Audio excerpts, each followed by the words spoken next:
What's up, everybody? Dr.Profit, jsleeprstats, a.k.a. Will and JJ. We got Thursday Night Football for you guys. Dallas Cowboys and New York Giants. It feels like we've watched these two teams play like 80 times in the last 2 years alone, and this is going to be the 81st. But it's going to be interesting as hell. We're going to break everything down, give you guys a parlay at the end. Let's get into it.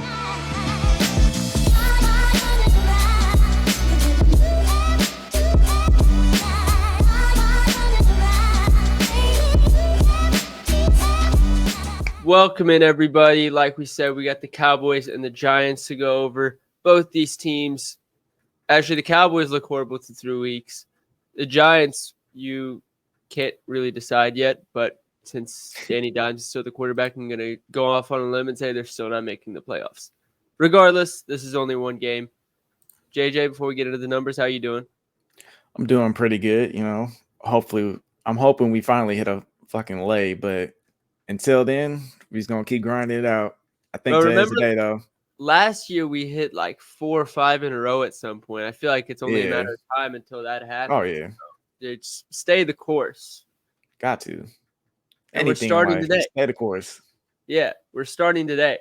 So we'll start on the Dallas offensive side of the ball, and I guess we can talk about Dallas offense and the Giants defense at the same time, because coming into the season, we knew the Giants ran a bunch of cover one man coverage, and that was their identity. And that's kind of, with Brian Daboll and the way he coaches, the aggressiveness, how much he wants to trust his players, you can tell that's where it stems from. In the offseason, they bring in a new defensive coordinator that traditionally is zone heavy.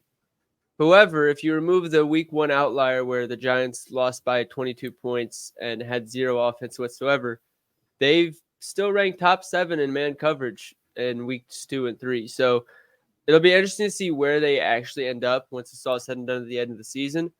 But JJ, I don't know if you disagree that we can say they're going to run man coverage still. I would say they're still going to run man coverage. Yeah. And if that's the case, CeeDee Lamb, you don't run man coverage against CeeDee Lamb. Let's get one thing straight. If you run CeeDee Lamb man coverage, you might as well be playing 10v11. The DB that's defending him, you can take him off the field. He can go and lie down on the line of scrimmage, whatever you want, because CeeDee Lamb's going to win his route. He's going to be open. And if he catches the ball, whoever's defending him is going to be in the dust, and you're hoping one of the other 10 guys can tackle him. So is there really anybody else from that receiving corps to target? Like, I know Brandon Cooks is a dog, but CeeDee Lamb's going to be more open than he will. Why wouldn't you just keep going to him? I would say the only other person I would want to personally target would probably be Ferguson. Outside of that, I'm not really trusting them right now. You can't. Jalen Tolbert has done good to start the season. He's been putting up some impressive numbers. But a lot of that has come from Ferguson being out that week 2 game. That's where most of his production came from. And I think last week, I can't remember if it was last week or the week before, he did nothing. It was last week. He did nothing for the whole game. And then once Dallas was down 20 trying to make a comeback, he caught 3 receptions towards the end of the game. So it's really just Cooks, Ferguson, CeeDee, if we're being honest. Between CeeDee and Cooks, you're taking CeeDee every time against man coverage, and Ferguson's going to get his as well. And I got some numbers on Tolbert since on games 1 and 3, which were with Ferguson. So 10% target per route run versus single high in those 2 games, which was 66 air yards and 16.5 ADOT. 15% targets per route run versus blitz, which was we also have 58 air yards and 19.3 ADOT. 10% target per route run versus pressure, 41 air yards and 20.5 ADOT. So they're just launching the ball down the field and just hoping he catches it. Yep. And that's part of you have to come back because they're always down. It doesn't help they can't run the ball. Yeah. So before we move on, we're going to quickly summarize the Dallas passing offense. The Giants are going to continue to run a man coverage. It's the Brian Daboll staple no matter who's defensive coordinator. And as long as that happens, CeeDee Lamb and Jake Ferguson are your only targets in this offense. CeeDee Lamb is a man coverage god, literally top 3 in the NFL, statistically or just watching with your eyes. He's a top 3 receiver in the NFL against man coverage. And then mix in Jake Ferguson. Dak loves his tight ends. Jake Ferguson's been doing well. Outside of that, you don't really want to target anybody in the Dallas passing offense. And it does help that the Giants are missing Drew Phillips and Adoree Jackson. Yep. I mean, Adoree Jackson is still working his way back. He signed that contract late during the offseason. I think it was like September 1st or something. He only played like a few snaps here and there, got injured, calf injury. And then Drew Phillips is going to be the main guy because he was the starting slot receiver or slot corner, which is where CeeDee Lamb plays like half his snaps. The other snaps are going to be a mix between out wide left and out wide right. So that's going to be a huge matchup to target. All right, let's get into the run game. Yep. One of the two dog shit run defenses, which in this case is the Giants run defense. The good news for the Giants run defense is it's not like the Dallas rushing offense has been breaking down any walls through 3 weeks. We got the committee of Rico Dowdle, Ezekiel Elliott, and coaches have been talking about Dalvin Cook lately. So I don't think any of those names are making anybody's eyes light up. And you want to know something? Watching the last 3 weeks, they haven't been making your eyes light up when you're watching either. Yeah, I watched some film. None of these guys can break tackles. You know, Rico Dowdle's supposed to be the guy that's supposed to step up here, in my opinion. But he has the same build as Tony Pollard, but lacks the vision and lacks the breaking tackles. It just does not look good on film. Zeke just continuously gets stuffed. He gets stuffed at 63% rate, which is like top 10 worst in the league. Yeah, it's ridiculous. Mind you, I've never 63%. Mind you, he has 19 carries and Dowdle has 23 carries. So it's not like anything crazy. But they have a good amount of snaps together, like evenly like split, right? But obviously the last 2 games it's been going more towards Rico. Why? Because Zeke keeps getting stuffed. But and obviously in the presser they want Zeke to run the ball a little bit more, but I think that's just a bluff, but we'll see. It just doesn't make sense to run him. I mean, what do you think? Right, so I'm looking at this as well, and I'm looking at success rate, which on first down, you get 40% of the yards to go. On second down, you get 60%. On third or fourth down, you get 100% of the yards left. There are only 3 players in the NFL that have a worse success rate than Ezekiel Elliott so far. It's DeAndre Swift, who's currently getting cooked on all social media. Worst starting running back in the league right now. I don't even think it's close. And that's with Rachaad White in the picture. Yeah. Javonte Williams, who's also not looked good. Zamir White, who is just a walking 2 yards. Yeah, not he doesn't fit that scheme at all. And then Ezekiel Elliott. That's horrible. Yeah. That's wonderful company to be in if you're asked. Wow. All right. It's unfortunate, but so Dallas run defense or run offense. We're not expecting much. A lot of people on Rico Dowdle. That's a game script play. Nobody's out here planting their flag on Rico Dowdle being a starting running back in this NFL for years to come. It's just a game script play, and he happens to be the lesser of 2 evils right now in this Dallas backfield. Yeah. All right, let's go to the other side of the ball. We have Giants pass offense and Dallas pass defense. Mike Zimmer is the new defense coordinator for the Cowboys, and he runs more zone coverage than a Big East, Syracuse, and Louisville game with Rick Pitino and Jim Boeheim coaching.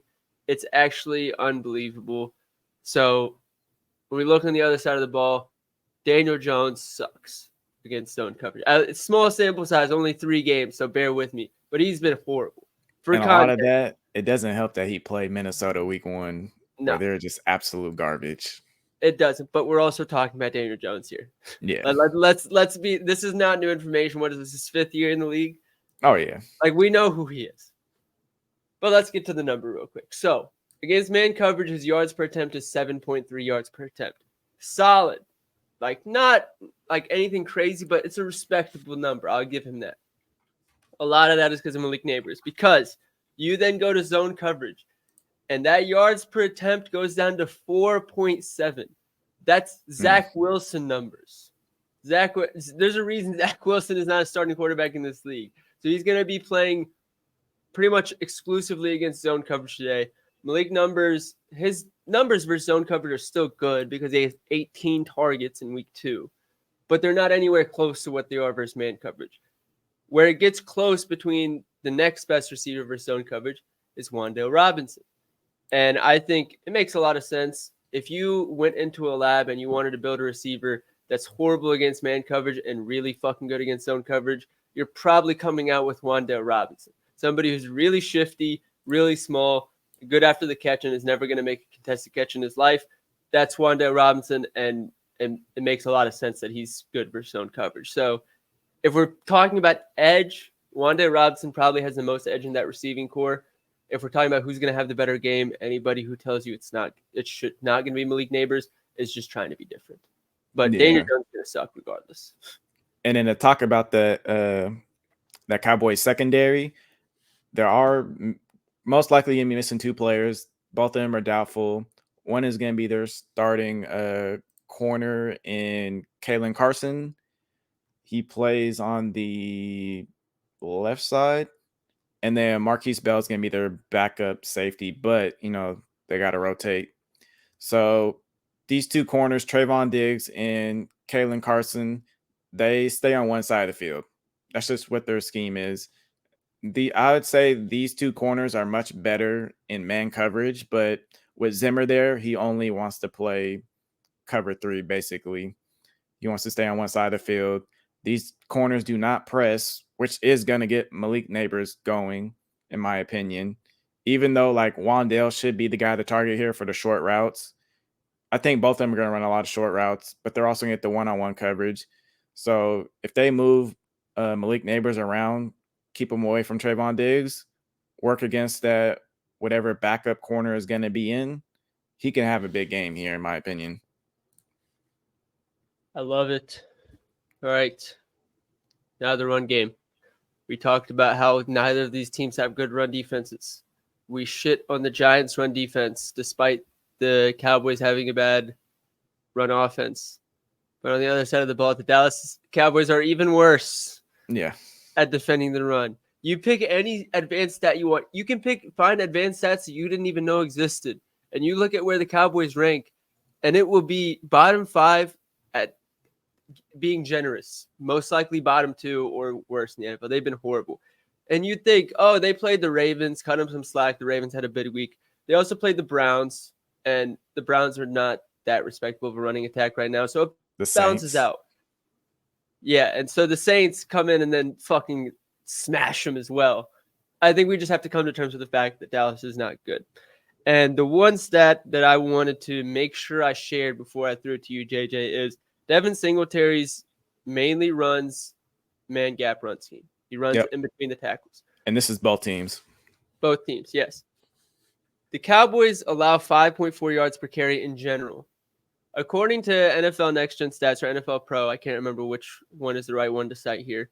It's the same website at this point. The Dallas Cowboys allow 6.7 yards per carry inside the tackles. Jesus. Devin Singletary is projected to run 14 rush attempts today. So I'm thinking minimum 5 yards per carry. And his batting line's 59.5. What are we doing? This Cowboys run defense is horrible. I'm going to give it to JJ because I could talk about how bad the run defense is for the next 10 minutes. Yeah, inside the tackles, I'm looking at NFL Pro right now, 6.7 yards per carry. EPA per rush is 0.38, which is the worst in the league. Rushing yards before contact, let's see where they at. Cowboys, 3rd worst. Yards after contact, 2nd worst. Did they even stack the box at all? And they stacked the box at the 5th highest rate, according to NFL Pro. Yeah, it's it's really... This is unacceptable. Have you looked at their DVOA? Do they have that on there? Should I pull it from FTN right now? Because I know what it is. Pull up FTN. I know they're always the go-tos for DVOA. So DVOA, for those who don't know, is basically difference above average. I'll find the exact one just to make sure I'm giving the proper definition. It is defense adjusted value over average. Most of these teams in the NFL, 25 of the 30 teams, or no, 30 of the 32 teams are between 25 to negative 25. Dallas's DVOA is 39.5%. Jeez. The next worst team is Philadelphia at 20.1%. And that says a lot because we know Philly is ass at defending the run. Yes. So just to put in context, just comparative to the average, how bad Dallas is defending the run, it is truly unbelievable. And Devin Singletary, I think most people think of just like a mediocre veteran, and like to some extent that's true. But he's actually like solid. Like he's pretty reliable. He gets the job done. He's not going to do the same shit that like Saquon and Bijan are doing. But Yeah. if you want to lean on your run, you can do that with Devin Singletary. Way more so than Rico Dowdle and Ezekiel Elliott, I promise you. Because with Devin Singletary, so I looked up these stats yesterday on one of my tweets. You can go check that out. Posted it yesterday. It's called Quick Notes for Cowboys vs. Giants. It says Cowboys are allowing the most yards after contact per play at 4.02. And 169 of 197 yards of Singletary are after contact, which is 4 yards after contact per attempt, which is fifth best out of 51 qualified players. And to be 51 qualified players, you have to have at least 6.25 attempts per game. It's insane. He's still good. It's just people don't want to admit it because he's on the Giants. He's not. I mean, like he was on the Texans last year. It's the same thing. Like nobody cared about him. And then after like week 12 comes around and I'm researching running props and good matchups. And like, dude, Devin Singletary's been playing like a fucking dog. And nobody's talking about it. So I just made so much money. And we're 3 weeks into the season. It's the same thing. Nobody's talking about him, even though he's playing good football. So, like, why not take advantage of it? Yeah. And I'm looking at some stats right now for, like, rushing in the second level. Because that's kind of how you can tell who's doing well because of the offensive line and who's doing good just because they're good football players. In second level yards per carry, let me find where he is. Oh, he's not showing up for some reason. I'll figure it out later. I'll tweet about it, I'm sure. But I remember looking at it before, and he's actually like really solid in the second level and those taking advantage of those explosive runs. So that Giants run defense, as bad as that matchup is for the passing offense, I think, because of the zone coverage, I think it's balanced out by the run defense being a very good matchup for them. Who you got winning the game, JJ? Dallas 5.5 point favorite, if I'm not mistaken. I have the Cowboys winning the game. Do I personally think it's going to be a convincing win? No. I think that Giants pass rush is definitely going to surprise a lot of people. They played well all season. And with the rushing game from the Giants, I think they're really going to try to inflict that on them. I don't think the Cowboys are going to stop it. Now, with the Cowboys defense, I think it's really going to come down to their linebackers and secondary, what they can do, whether in the passing game or stopping the run. Do I think they can stop the run? No, they haven't stopped it all season. No. Who else is going to help CD in that receiving game? Obviously, first name to come up, Jake Ferguson. But who else is going to help them as far as receivers? That part is a mystery. Is it going to be Jalen Tolbert? I don't think so, based off the stats we just listed. Most of his production came during like the blowout portions of the game. It would have to be Brandon Cooks, but he's just not really getting the ball.